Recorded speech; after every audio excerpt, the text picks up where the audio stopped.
among plain women who managed a cheese factory, a dairy, a produce stand, and a pie business, had given her the incentive to figure out how to support herself, and she planned to expand her sewing business by advertising it in town. Once this painfully romantic wedding is behind you, you can get on with the contentment and purpose you've settled into here. Annabelle put on a smile, determined not to succumb to her personal problems while everyone around her was sharing the joy that Marlin and Francis exuded. "Friends," Bishop Monroe proclaimed with a wide smile, "it's my honor and privilege to present Mr. and Mrs. Marlin Kurtz." As applause filled the lodge's big meeting room, Annabelle rose with the women around her. The best cure for her blues was making herself useful, helping Beulah and Ruby Kuhn set out the wedding feast they'd prepared.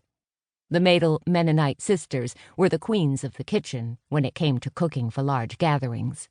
And as Annabelle passed through the dining room, she inhaled deeply to soothe her frazzled soul. "Your ham and brisket smell so good, it was all I could do to stay seated during the wedding," she teased as she entered the kitchen.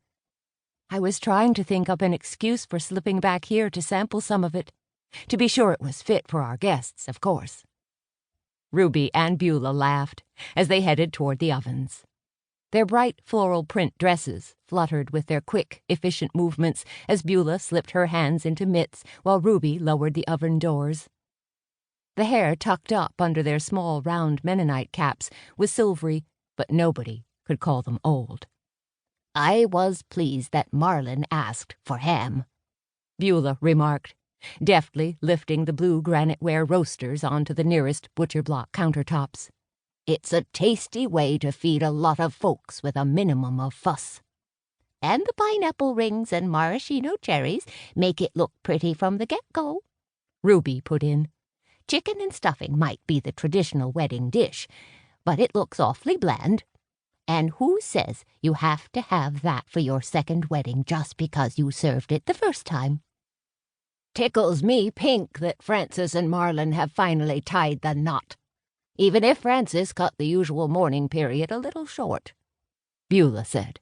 "Seems to me that pining on and on for Floyd might have been a slap in the face to God anyway, if we believe Floyd has gone to his reward with Jesus. We should be joyful about that, even as we acknowledge that Francis misses him." Annabelle considered this new slant on mourning as she sliced the ham and placed it into a metal steam table pan. Did she have it all wrong, feeling sorry for herself because Phineas had abandoned her? After all, she'd done nothing to provoke his departure, so surely God didn't hold her accountable for her husband's misdeeds. Maybe he'd offered her a chance at a whole new life when Phineas had gone his own way, even if her options for remarriage were severely limited. God's ways are not our ways, and they're often mysterious to us, she reminded herself. I've felt humiliated and depressed about being abandoned, but maybe I should look at it from another angle. None of these other women have allowed their troubles to get them down. Annabelle felt as though a heavy cloak of sadness was being lifted from her shoulders. As she sliced a second large ham, a genuine smile lit up her face. She had friends back in Bird in Hand who would secretly love the freedom of living without the overbearing men they'd married. Freedom. Mattie, Christine, and Rosetta Bender, the original founders of Promise Lodge, had pooled their resources to buy an abandoned church camp so they'd be free from an oppressive bishop.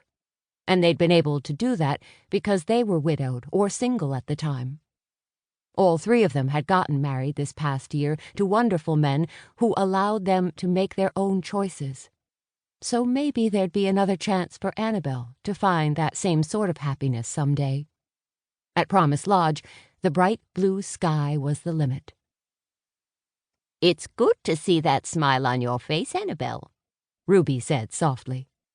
She took up a sharp knife and began carving a beef brisket into thin slices as several other women came in to help them set out the meal. "At one point during the wedding, I was wondering if you'd bitten into a sour pickle. But then